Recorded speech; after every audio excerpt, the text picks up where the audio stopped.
بسم الله الرحمن الرحيم اقتربت الساعة وانشق القمر وإن يروا آية يعرضوا ويقولوا سحر مستمر وكذبوا واتبعوا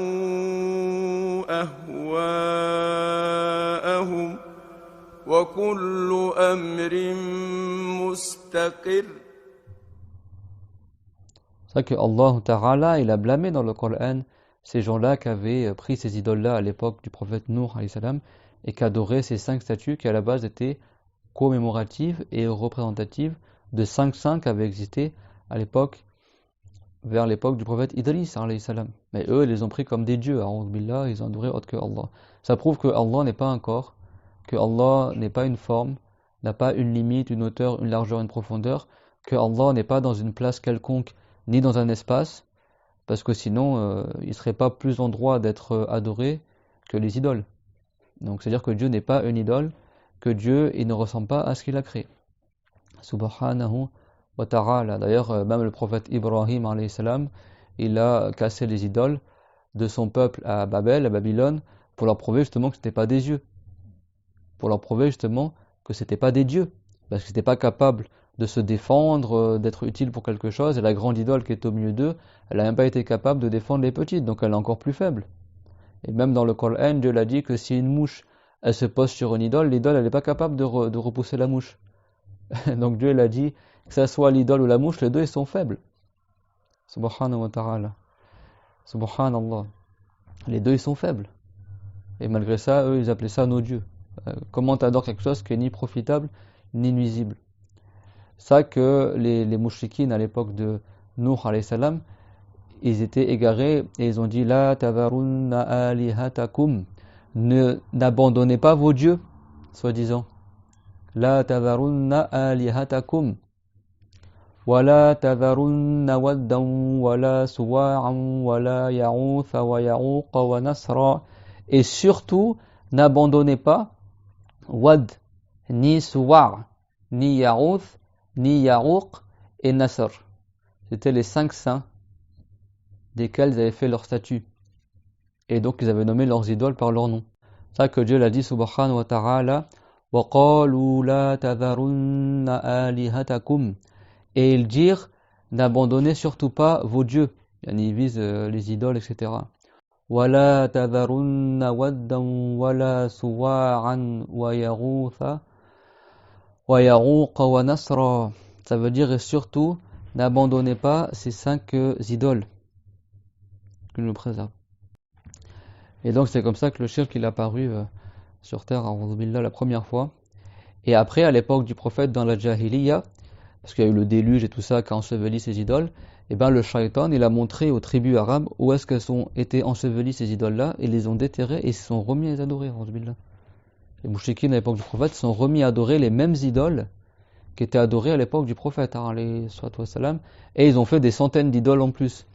Il y en a qui faisaient des idoles, par exemple s'ils trouvaient un beau rocher, ils se mettaient à adorer le rocher. S'ils trouvaient un rocher plus beau, ils jetaient le premier rocher et ils adoraient un autre. Il y en a qui faisaient des idoles en dates, avec des dates. Et quand il avait faim, il mangeait son idole, a'udhu billah. C'est ça que Dieu il a dit, subhana, dans le sens afara'ayta man ittakhadha ilahahu hawa, ça veut dire ceux qui ont pris leur passion comme Dieu. Ça n'avait aucun sens ce qu'ils faisaient. Et il disait la narbuduhum illa liyuqarribuna ila Allah zulfa. Nous on adore les idoles que pour nous rapprocher de l'agrément de Allah, a'udhu billah. Mais Dieu n'agrée pas le shirk. Parce qu'en fait, quand les musulmans ils disaient aux mouchriquines qui a créé les cieux, la terre, ils disaient c'est Allah. Et donc les musulmans disaient alors pourquoi vous ne adorez pas Allah? Pourquoi vous ne vouez pas le culte à Allah Azza wa Jal? Si vous-même vous croyez, vous reconnaissez que celui qui a créé les cieux et la terre et le monde. Et ils disaient que nous on adore les idoles juste pour qu'ils nous rapprochent de l'agrément de Allah. C'est-à-dire qu'ils savaient que Allah existe, mais ils voulaient pas délaisser leurs idoles, donc ils disaient que leurs idoles c'est des intermédiaires en fait entre eux et Dieu, et donc ils adorent leurs idoles soi-disant pour se rapprocher de l'agrément de Allah. Illa liyuqarribuna ila Allah zulfa. Mais ça c'est du shirk. On ne voue l'adoration que à Allah Azza wa Jal. Qu'est-ce qu'il a dit Allah Ta'ala وَمَا أَرْسَلْنَا مِن قَبْلِكَ مِن رَّسُولٍ إِلَّا نُوحِي إِلَيْهِ أَنَّهُ لَا إِلَهَ إِلَّا أَنَا فَاعْبُدُونِ. Et nous n'avons pas envoyé avant toi, Muhammad, de messagers, sans qu'on leur ait tous ordonné et révélé de n'adorer que moi. D'adorer que Allah Azza wa Jal. C'est ça la parole La ilaha illallah. Il n'y a que Allah qui mérite qu'on lui voue le culte. Donc si quelqu'un il voue le culte, l'adoration à autre que Allah, il n'est pas musulman. Ça c'est la définition même de celui qui est mushrik. Ça c'est la définition même de celui qui est mushrik. Et bien également à la fin du monde, quand tous les musulmans auront disparu de la terre, la dernière période, 100 ans avant la fin du monde, le shaitan il va réapparaître, bon il est toujours vivant le shaitan, mais là il va se matérialiser devant les mushrikines et il va leur donner de réadorer les idoles à nouveau, subhanallah. C'est pour ça que le prophète, sallallahu alayhi wa sallam, il a dit La taqumu as-sa'a hatta yurbada dhul khalasa. Ou comme il a dit alayhi salatu wa salam, dans le hadith sahih rapporté par Muslim, que le jour dernier, l'heure du jour dernier n'aura pas lieu jusqu'à que les gens se remettent à adorer Dhul Khalasa. Dhul Khalasa, c'est cette idole-là que le prophète avait demandé qu'elle soit ôtée et enterrée, etc. Que Dieu nous préserve. Amin. Et quand il y aura le Mahdi et Isa, là l'islam il va retrouver toute sa splendeur au plus haut niveau. Au plus haut niveau. Le prophète Isa, c'est un prophète qui a des miracles, et donc à son époque, il y aura la paix sur terre et tout le monde sera musulman.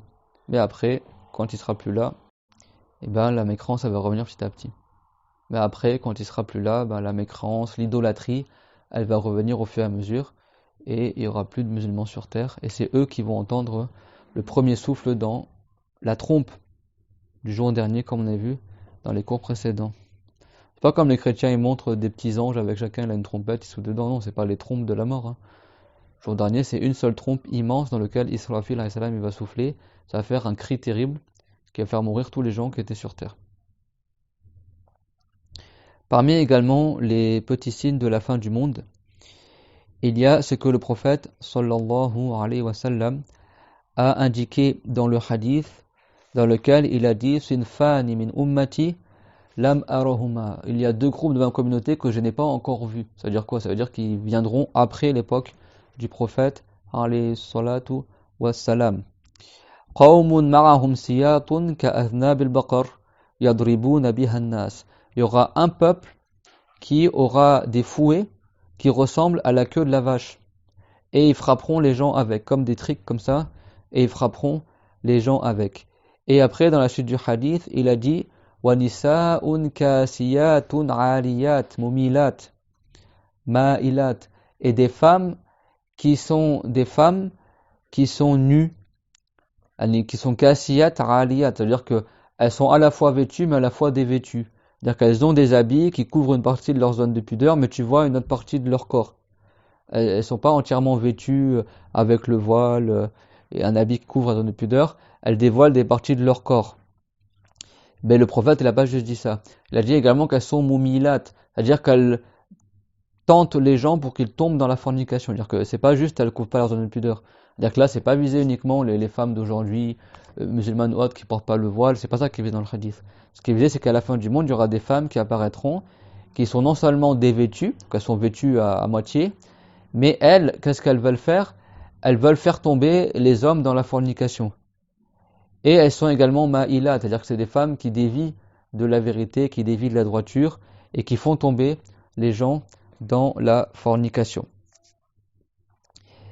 Et le prophète, alayhi salatu wassalam, il a dit ru'usuhunna ka'asnimati al-bukhtil ma'ila, que leur tête, elle ressemble à la bosse d'un chameau. C'est-à-dire que ces femmes-là, pour que les gens ils les regardent et qu'ils soient amourachés d'elles et qu'ils soient attirés par elles portent le voile, ces femmes-là. Elles rassemblaient leurs cheveux comme ça en haut, c'est pas un chignon derrière, avec un bandeau comme ça, elles montaient les cheveux pour que ça fasse une bosse comme ça, et comme ça quand elles mettent le voile par-dessus, les gens ils savent que c'est des fornicatrices parce qu'elles se faisaient distinguer comme ça. Par rapport aux autres femmes, elles se faisaient un signe distinctif comme ça. Là on parle de femmes qui étaient voilées, les temps passés, il y avait des fornicatrices, des femmes qui tentaient les hommes à la fornication et qui étaient connues pour ça et qui portaient le voile, voire même le djilbab. D'accord? Et ce type de femmes-là, ça existait à l'époque à Bagdad, en Irak et d'autres régions également. Ça s'est déjà passé dans le passé, ce cas de figure que le prophète alayhi salam, il a mentionné dans ce hadith. Et comme on a dit, ce hadith-là, ça ne désigne pas uniquement les femmes aujourd'hui qui sont dénudées. Ces femmes-là, elles se distinguent par le fait qu'elles poussent les gens à la fornication et qu'elles sont déviées de la droiture. Et dans la fin du hadith, le prophète, sallallahu alayhi wa sallam, il a dit « La yadkhulna al-jannata wa la yajidna rihaha wa inna rihaha la yujadu min masirati kaza wa kaza » que ces femmes-là n'entreront pas au paradis, qu'elles ne sentiront pas l'odeur du paradis. Et certes, l'odeur du paradis, tu peux le sentir à une grande distance quand tu es au paradis. Une distance de telle et telle distance. Alors bien sûr, je répète, quand on est au début du cours, là il parle de femmes en particulier. Ça ne veut pas dire que toutes les femmes qui sont dénudées ou qui font la fornication, elles n'entreront pas au paradis. Et comme on a vu dans les cours précédents, il y a beaucoup de hadiths où quand le prophète dit n'entrera pas au paradis, c'est-à-dire parmi les premiers. C'est-à-dire qu'elles seront châtiées avant d'entrer au paradis si elles sont décédées avant d'avoir fait le repentir. C'est clair? Comprenez pas mal la parole. Il y en a, ils vont encore me dire dans le hadith, je comprends pas. Donc toutes les femmes qui vont pas le voile, elles iront en enfer. Mais non, le prophète, il parle de certaines femmes qui ont ces caractéristiques-là, qui elles en particulier ne sont pas bien guidées et elles poussent les gens à la fornication. Et le prophète, il nous a enseigné que ces femmes-là ne feront pas le repentir et qu'elles mourront chargées de ce péché-là et qu'elles iront en enfer, elles seront châtiées. D'accord? Elles ne sentiront pas l'odeur du paradis. Soit elles seront châtiées pour l'éternité si elles n'étaient pas musulmanes, ou soit elles sont châtiées pour un temps et après elles entreront au paradis si elles étaient musulmanes. C'est possible qu'elles étaient musulmanes. D'ailleurs, si elles portaient le voile, c'est bien apparent, elles étaient musulmanes. Mais quand le prophète il dit la yadkhulul jannah, c'est-à-dire parmi les premiers, maral awwalin, d'accord, parmi les premiers, ça ne veut pas dire qu'elles iront en enfer pour l'éternité forcément. Mais ça, c'est des signes de la fin du monde, c'est des cas particuliers que le prophète évoque dans le hadith, que le prophète, alayhi salatu wassalam, a évoqué dans le hadith parmi les choses qui se passeront à la fin du monde et qui sont les petits signes annonciateurs du jour dernier. Et le dernier signe annonciateur du jour dernier parmi les petits signes, c'est quoi donc? L'apparition de Al-Mahdi, radiyallahu anhu, wa alayhi salam. Et le plus grand signe que Al-Mahdi apparaîtra, c'est quoi? C'est que la terre sera remplie d'injustice. Et ça s'est déjà eu lieu. Et ça s'est déjà produit. Que la terre, elle est remplie de corruption, d'injustice. Et ça, c'est parmi les signes les plus évidents que Al-Mahdi apparaîtra. Mais on n'a pas le droit de déterminer quand est-ce qu'il va apparaître. Tout comme quand est-ce que Isa il va descendre, quand est-ce que Dajjal il va apparaître. Ça, seul Dieu, Allah Ta'ala, le sait. Mais ça, c'est les signes qui sont précurseurs, avant-coureurs de cet événement-là. Quand le Mahdi, alayhi salam, va apparaître. Et l'apparition de Al-Mahdi, ça c'est confirmé dans les textes du hadith. Sahih, comme ceux qui sont rapportés par Ibn Hibban dans son Sahih, du hadith de Abdullah ibn Mas'ud, radiyallahu anhu, le compagnon honoré Abdullah ibn Mas'ud, qu'il a dit que le messager de Allah, sallallahu alayhi wa sallam, a dit « La taqumu sa'atu hatta yamlika an-nasa rajulun » que l'heure du jour dernier n'aura pas lieu jusqu'à que les gens seront gouvernés par un homme. Min ahli bayti, qui fait partie des gens de ma famille. Il y a quelqu'un qui est descendant du prophète Mohammed, alayhi salatu wassalam. Yuwati usmuhu ismi. Son nom correspond à mon nom. C'est-à-dire qu'il s'appelle Mohammed, tout comme le prophète s'appelle Mohammed. Wasmu abi isma abi. Et le nom de son père, il correspond également au nom du père du prophète. Il a dit, et le nom de son père correspondra au nom de mon père. C'est-à-dire qu'il s'appelle Mohammed, fils de Abdullah. Dans les années 70, ou certaines décennies, il y avait à A'ouz Billah des égarés à la Mecque qui tuaient tous les gens qui s'appelaient Mohammed, fils de Abdullah. Parce qu'ils craignaient que le Mahdi il apparaisse à cette époque-là. Ça, dans les années 70, il y a des groupes égarés qui ont pris possession de la Mecque, qui ont fermé, et un parmi eux, il a prétendu être le Mahdi, etc. Et il se fait tuer à la fin. Mais la Mecque, il y a une époque où il y a des gens, une secte égarée, et ils ont fermé les pentes de la mosquée, ils ont bloqué la mosquée de la Mecque, et par les armes et tout ça, ils ont pris le dessus sur l'enceinte sacrée de la Mecque. Et un parmi eux, il prétendait être le Mahdi, soi-disant. Après, il se fait tuer. Parce que les gens ont envoyé des snipers et l'armée, etc. À la fin, ils ont résolu le problème. Mais il y a une époque comme ça où Ou carrément, les non-musulmans, qu'est-ce qu'ils faisaient? Ils tuaient tous les gens qui s'appelaient Mohammed fils de Abdullah. Malgré ça, le Mahdi est toujours pas apparu. Alayhi salam. Mais ça, c'est parmi les signes, comment on le reconnaîtra, et qui est rapporté dans les hadiths sahih, comme le hadith d'Ibn Hibban dans son sahih. Fayamla'uha qistan wa adla. Et donc, el Mahdi, il va remplir la terre par l'équité et la justice. Il va remplir la terre de justice et d'équité.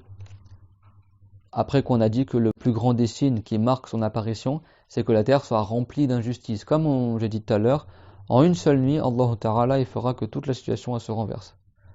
Et la terre sera remplie après d'équité et de justice par l'apparition de Al-Mahdi, Muhammad ibn Abdillah, alayhi salam.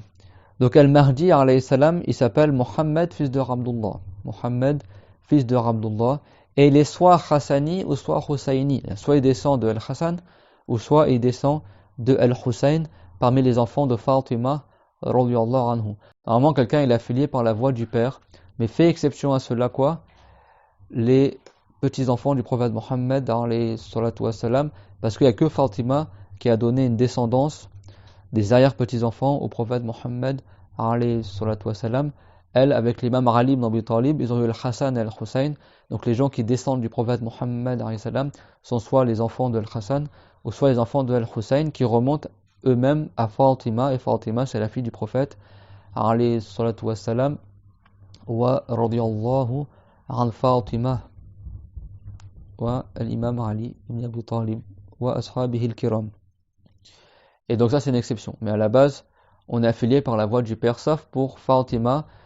Pour ceux qui descendent du prophète, forcément, ils passent par le biais de Fatima, qui est la fille du prophète, alayhi salatu wassalam. Donc Al-Mahdi lui-même, il descend de la voie du prophète, et le prophète, il a dit « Taraktu fikum shay'ain, ma in tamassaktum bihima, lan tadillu abada » Et il a dit « Je vous ai laissé deux choses, que si vous vous accrochez à ces choses-là, vous ne serez jamais égarés. » Et il a dit « Sunnati wa ritrati » Il a dit la sunna, ou le livre de Allah, et ma famille. Et c'est rapporté dans certains hadiths que tout comme Fatima, elle a préservé ses parties intimes de la fornication, Dieu y préservera sa descendance de l'enfer. Donc ceux qu'on appelle sharif, ceux qui sont descendants du prophète Mohammed, d'une lignée familiale qui est confirmée, il n'y a pas eu d'apostasie entre temps qui a coupé la lignée familiale de la part des parents, mais il est né comme ça, affilié par le père, et bien eux, Inch'Allah, ils ont la bonne nouvelle de mourir musulmans, Inch'Allah, d'être parmi les gens du paradis. Et comme il a dit le prophète Mohammed, alayhi salatu wassalam, à la fin du hadith rapporté par Muslim, qu'on a cité tout à l'heure, Wallahu fi awni al-abdi ma kana al-abdu fi awni akhi. À la fin du hadith, le prophète alayhi salam, dans le hadith rapporté par Muslim, il a dit wa man battaha bihi amaluhu lam yuslir bihi nasabuhu. Si quelqu'un il est lent à faire des œuvres en islam, c'est pas sa lignée familiale qui va le faire accélérer. Donc ça veut pas dire que si quelqu'un est descend du prophète est forcément meilleur que quelqu'un qui ne descend pas du prophète. Mais ils ont un secret, ils ont une caractéristique qui le distingue des autres. On les appelle aussi sharif. Et dans le passé, beaucoup d'entre eux gouvernaient aussi la Mecque et Médine, jusqu'à que Banu Umayya, les Omeyyades, ils ont enlevé ces gens-là et ils ont mis des gens de Banu Umayya à la place. Comme vous savez, les gens descendants du prophète, ils ont subi beaucoup de nuisances. Il y en a beaucoup qui sont partis vivre au Maroc, qui sont partis vivre dans les pays du Cham, etc. Mais il y a eu des périodes très difficiles, comme également avec la mort de Al-Hussein, radiyallahu anhu, où il y a environ 90 personnes qui ont été durement torturées, assassinées par des musulmans en Irak, à Karbala.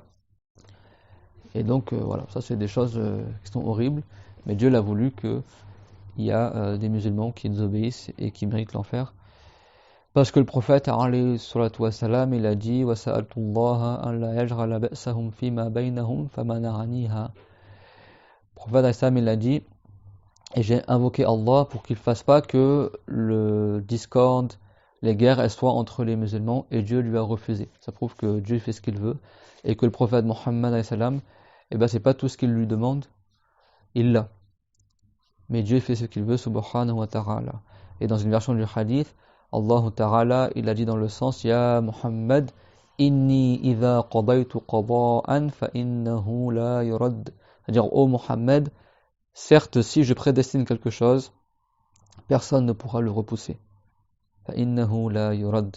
Ça veut pas dire que la parole de Allah, ce serait un son, une langue arabe, mais là, c'est l'expression de la parole de Allah qui est rapportée dans le hadith, tout comme le Coran est l'expression de la parole de Allah.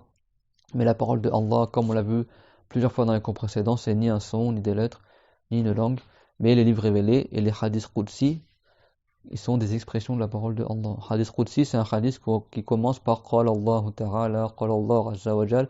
C'est-à-dire que le prophète Mohammed, il rapporte la parole de Allah, mais en dehors du Coran, dans le hadith, qu'on appelle le hadith Qudsi. Donc le Mahdi est parmi les gens de la famille du prophète, alayhi salatu wassalam, et il n'a pas mentionné le nom de son grand-père, mais ce qui est mentionné, c'est le nom de son père. Donc nous, on dit que c'est possible qu'il apparaisse à notre époque, tout comme c'est possible également qu'il apparaisse plus tard. Et seul Dieu sait quand est-ce qu'il apparaîtra, alayhi salam. Mais les hadiths qui concernent El-Mahdi, qui va apparaître, la signification de cela, c'est mutawatir, ce qu'on appelle tawatur marnawi. C'est-à-dire qu'il y a beaucoup de hadiths sahih qui indiquent que El-Mahdi, il apparaîtra parmi les signes de la fin des temps, il sera le dernier signe de la fin des temps. Mais le fait qu'il apparaîtra à la fin du monde, ça c'est, même si tous les hadiths ne disent pas tous mot à mot la même chose, mais cette notion-là, cette signification que El-Mahdi apparaîtra à la fin du monde, ça c'est ce qu'on appelle mutawatir. Ça veut dire que c'est une preuve irréfutable dans la religion, c'est le même degré que le Coran. C'est-à-dire qu'il y a tellement un grand groupe de compagnons qui ont entendu ça directement du prophète, qui eux-mêmes ont rapporté à un grand groupe de gens, qui eux-mêmes ont rapporté à un grand groupe de gens, et comme ça jusqu'à aujourd'hui, de sorte que c'est impossible, selon l'habitude, qu'ils soient tous réunis sur un mensonge. C'est ce qu'on appelle la nouvelle mutawatir. Et environ 50 000 hadiths du prophète, alayhi salatu wassalam, qui sont rapportés. Sur ces 50 000 hadiths, il n'y a que 50 hadiths qui sont mutawatir. Comme le hadith où le prophète il a dit hatta yashhadu an la ilaha illallah wa anni rasulullah, que le prophète il appelait les gens à l'islam jusqu'à qu'ils témoignent qu'il n'est de Dieu que Allah et que Muhammad est le prophète de Allah. Ça c'est parmi les preuves explicites que pour rentrer en islam il faut dire l'attestation 2 fois, témoigner qu'il n'y a qu'un seul Dieu c'est Allah et que Muhammad est le prophète de Allah. Et il y a plusieurs hadiths mutawatir, également le fait que le prophète il a passé la main sur les khouf, sur les bottines, que le prophète alayhi salam, au lieu de laver ses pieds dans le wudu, dans certaines occasions, il a passé plutôt la main mouillée sur le haut de ses chaussons, ce qu'on appelle les khouf en arabe, comme des chaussettes de cuir ou des chaussures en cuir comme ça qui recouvrent l'ensemble du pied. Ça, il y a environ 70 compagnons qui ont vu ça du prophète, alayhi salatu wassalam, et qui ont rapporté ça de lui. Donc ça, c'est mutawatir également, le miracle du prophète, que l'eau elle a jailli d'entre ses doigts. Ça, c'est rapporté plusieurs fois dans plusieurs hadiths. Il y a eu des milliers de compagnons qui ont été témoins de cela. Ça, c'est ce qu'on appelle des nouvelles mutawatir. Et le Coran également, il a une chaîne de transmission. Et le Coran, il est rapporté également de manière mutawatir. C'est-à-dire qu'il y a tellement un grand nombre de compagnons qui ont entendu de leurs propres oreilles les récitations du Coran du prophète et qui l'ont rapporté à un grand groupe de gens et comme ça de génération en génération, de sorte que c'est impossible de manière habituelle qu'ils soient tous réunis sur un mensonge. Donc les hadiths mutawatir, ils sont pas des miracles comme le Coran, mais du point de vue de la chaîne de transmission, ils ont une chaîne de transmission aussi forte que le Coran. C'est vrai que ceux qui disent, soi-disant qu'ils sont coranistes et qui prennent pas du hadith, leur parole est rejetée. Parce qu'il y a des hadiths, cinquantaine de hadiths qui ont le même degré dans la transmission que le Coran. Et le Coran lui-même, il a une chaîne de transmission. Le Coran, il est parvenu par la bouche des compagnons. Donc si tu prends pas les hadiths parce qu'ils ont été rapportés de la bouche des compagnons, alors pourquoi tu prends du Coran? Les deux, ils ont été rapportés de la bouche des compagnons. C'est eux qui nous ont transmis la religion jusqu'à aujourd'hui. Mais dans les hadiths, tous les hadiths ne se valent pas au niveau de la chaîne de transmission. Il y a des hadiths qui sont aussi sûrs que le Coran au niveau de la chaîne de transmission, ce qu'on appelle mutawatir. Et après, il y a les hadiths qui sont en dessous, ce qu'on appelle les hadiths muttafaqun alayh. C'est les hadiths qui sont rapportés à la fois par Al-Bukhari et Muslim. Après, les hadiths qui sont les plus fiables après ce type de hadith-là, c'est les hadiths qui sont rapportés par Al-Bukhari. Après, les hadiths sont rapportés par Muslim. Après, c'est les hadiths qui sont rapportés sous les mêmes conditions que le Sahih d'Al-Bukhari et Muslim. Après, les hadiths sont rapportés sous les mêmes conditions que le Sahih d'Al-Bukhari. Et après, les hadiths sont rapportés sous les mêmes conditions que le Sahih de Muslim. Et comme ça, c'est les hadiths Sahih. Après, tu as les hadiths Hassan. Après, tu as les hadiths qui sont faibles. Après, tu as Mursal. Et après, il y a des hadiths qui sont faibles. Et après, la dernière sorte de hadith, qui n'est même pas reconnu comme étant la parole du prophète, alayhi salatu wassalam, c'est les hadiths mensongers, mawdour. D'accord, c'est la science du hadith mustalah qu'on pourra étudier un jour, incha'Allah, que Dieu nous l'accorde. On fera des cours sur cette science-là qu'on appelle le mustalah, que j'avais déjà évoqué dans certaines vidéos, quand j'avais présenté les livres que j'ai pris dans les pays du Sham. Et donc les hadiths qui mentionnent l'apparition de Al-Mahdi alayhi salam, eh ben leur signification est mutawatir. C'est-à-dire qu'il y a tellement un grand nombre de compagnons, la condition c'est que la première strate de gens qui rapportent du prophète, ils ont tous vu par leur sens, soit ils ont entendu ou ils ont vu. La nouvelle mutawatir, ça peut être un événement qui a eu lieu, donc ils l'ont vu de leurs propres yeux, ou alors une parole qui a été dite par exemple, donc ils l'ont entendu de leurs propres oreilles. Ça, la nouvelle de Al-Mahdi, il y a un grand nombre de compagnons, une dizaine ou plus, qui ont entendu ça directement de la bouche du prophète et qui ont rapporté ça à un grand groupe de gens. Donc c'est ce qu'on appelle une nouvelle mutawatir. La signification est mutawatir, ça veut dire que c'est proche de ce qu'on appelle le tawatur al-haqiqi, du vrai tawatur, qui est le fait que cette parole-là en particulier a été rapportée par plusieurs compagnons en même temps. C'est-à-dire que c'est pas un, il rapporte à 10 personnes, c'est par exemple une dizaine de personnes, tous ils ont entendu de leur propre chef, et ils ont entendu la parole du prophète alayhi salam parler de ce sujet-là. Al-Mahdi, c'est pas tous les compagnons, ou une grande partie des compagnons, une dizaine de compagnons, qui ont entendu tous le même hadith du prophète, mais la signification que le Mahdi apparaîtra, ça, il y a un grand nombre de compagnons qui ont entendu ça directement du prophète et qui l'ont rapporté à un groupe de gens. Donc ça ressemble au tawatur qu'on appelle haqiqi, d'accord, le tawatur, qui a lieu par le fait qu'ils ont entendu tous la même parole. Là, c'est pas la même parole exacte qu'ils ont entendu, mais tous, ils ont entendu le fait que Al-Mahdi, il apparaîtra à la fin du monde. Mohammed, fils de Abdullah. Et c'est rapporté dans les hadiths que lorsqu'il apparaîtra Al-Mahdi, il avancera avec lui au début un ange qui va appeler en disant Ya ayyuhan nas, hadha khalifatullah, Al-Mahdiyu fattabi'uhu. Quand Al-Mahdi apparaîtra, c'est rapporté dans les paroles des compagnons qu'il y aura un ange qui avancera avec lui et qui dira aux gens Ya ayyuhan nas, hadha khalifatullah, voici le successeur qui a été mis en place par Allah, le gouverneur, le calife, ce qui sera calife des musulmans à cette époque-là. Al-Mahdi, celui qui est bien guidé, fattabi'uhu, alors suivez-le. Alors suivez-le. Et c'est rapporté également dans les paroles des savants du passé que Al-Mahdi, dès qu'il va apparaître, il sortira de Médine. D'accord, Al-Mahdi, il apparaîtra et il sortira de Médine, et il sortira avec lui 1000 anges. 1000 anges, ils sortiront avec Al-Mahdi. Al-Mahdi, la première fois qu'il va apparaître, il apparaîtra de Médine, et quand il sortira de Médine, il y aura 1000 anges qui vont sortir avec lui, alayhi salam, et qui vont l'aider, d'accord, et qui vont le soutenir. Et après, Al-Mahdi, il va partir à la Mecque, et là-bas à la Mecque, il l'attendra 300 saints. Et après Al-Mahdi, il va partir à la Mecque, et là-bas à la Mecque, il attendra 300 saints qui vont faire le pacte d'allégeance à Al-Mahdi, qui vont lui prêter allégeance, qui vont lui promettre de l'aider et de le soutenir. 300 saints, et ce sont les premiers qui vont faire le pacte d'allégeance avec l'imam Al-Mahdi. Et je répète, Al-Mahdi, c'est pas un prophète, et il n'est pas meilleur que les prophètes, mais c'est un saint.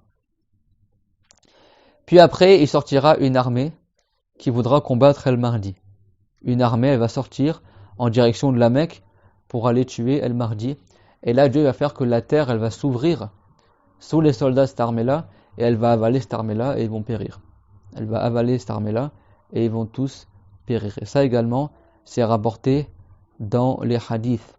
Cette armée-là, elle va arriver dans une terre qui est entre Médine et la Mecque. Ils ne vont pas arriver jusqu'à la Mecque.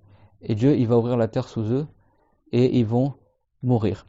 Et après cela, Al-Mahdi, il va aller dans les pays du Sham, vers la Syrie, etc. Et on a dit que c'est en Syrie qu'il va apparaître à côté de Damas, le prophète Isa, qui va descendre entre deux anges, habillés en blanc, avec un pagne et un châle, comme ceux qui font le pèlerinage, et il va descendre sur terre. Et Isa, il n'aura pas besoin des anges pour descendre, il va descendre, mais les anges ils seront là pour l'escorter en tant qu'honorification pour le prophète Isa, le prophète Jésus, le Messie, d'accord, c'est lui qui est attendu, le Messie, d'accord, c'est pas l'antéchrist, le Dajjal. Le prophète Isa, mais c'est rapporté que il descendra près d'une tour blanche qui est en Syrie à côté de Damas. Et quand ils ont construit l'aéroport de Damas, ils ont construit la tour de contrôle, et là les savants ils ont su que c'est ça qui était indiqué dans le hadith.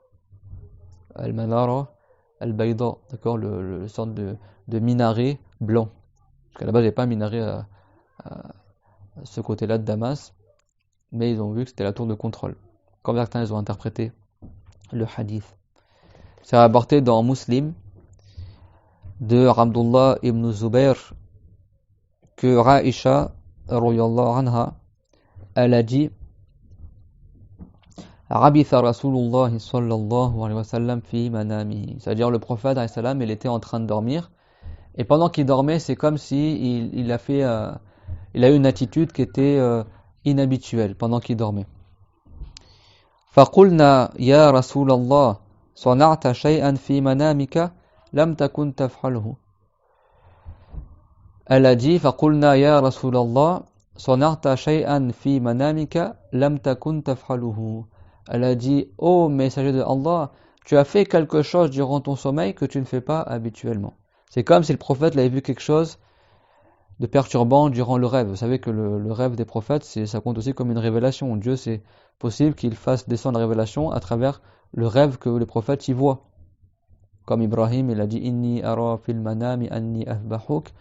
Quand Dieu l'a ordonné au prophète Ibrahim alayhi salam d'aller faire le sacrifice de son fils Ismaïl, il l'a vu en rêve, cet ordre-là. Il a vu dans le rêve qu'il est en train d'égorger son fils et il a compris de cela que Dieu l'a ordonné. C'est pour ça que c'est rapporté dans le Bukhari que les compagnons, quand ils étaient en voyage avec le prophète, ils laissaient le prophète dormir et ils ne le réveillaient pas le matin parce qu'ils savaient que la révélation, des fois, venait dans le rêve pour le prophète Mohammed, comme ça s'est passé en l'occurrence dans ce hadith rapporté par Muslim. Bismillahirrahmanirrahim. اقتربت الساعة وانشق القمر وإن يروا آية يعرضوا ويقولوا سحر مستمر وكذبوا واتبعوا أهواءهم وكل أمر مستقر